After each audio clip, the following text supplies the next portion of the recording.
when you're working on the back. So I'm a massage therapist, and I have a lot of clients who love back work. However, there's a process that has to be done first before we start to flush the back and get it to cycle through the system, and that's the shoulders. The shoulders and the tightness of the pecs and where the shoulder sits on the body when you're prone dictates how well the blood flow is going to cycle through. So with my clients, I always start them face up. I clear out the neck, the shoulders, the core, the ribs, the legs, flush their whole system, and then we go prone. When we go to that prone side, I always check the flow of the armpit and the straightest muscles through here, which way is going to have the best flow. And if you're rubbing this way and the flow feels better going into the armpit, into the chest wall, that means everything that you push from the legs is going to sit right on the part of the body that's sitting against the massage table.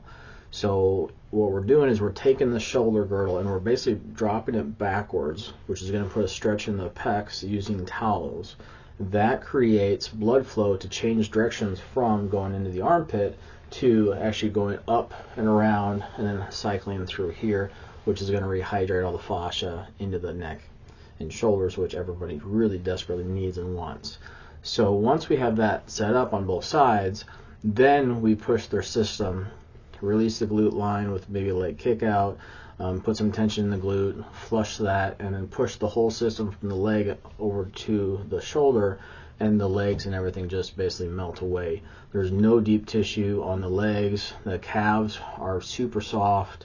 Hamstrings are super soft because we've opened up this channel first. So therefore, if you're starting people face down and they have calf tension, hamstring tension, you can barely touch them and they're trying to wiggle away from you, that tells you that their lymphatic system on the top side is not flowing through, because our body is basically a whole system. You can work on individual parts, neck, shoulder, arms, forearm, whatever the case may be, but you're not going to get a full system release until you open up everything, get the pathways freed up. So if you want to try something, go through and just take some towels and prop them up, especially for women who are heavier chested, and they're laying on the breast tissue. Take some towels and prop up the shoulders. Even if they're really heavy chested, put one in between the breast line, have them do it, but put one in between the breast tissue and then also in the shoulders, and see how their neck tension feels different, see how their blood flow cycles through their body,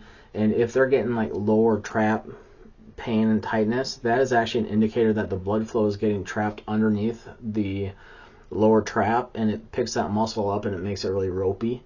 So if you correct the shoulder, then that blood flow will cycle through those areas and that lower trap is non-existent. So give that a try. Let me know what you think of it. And if you want to follow for more, stay tuned.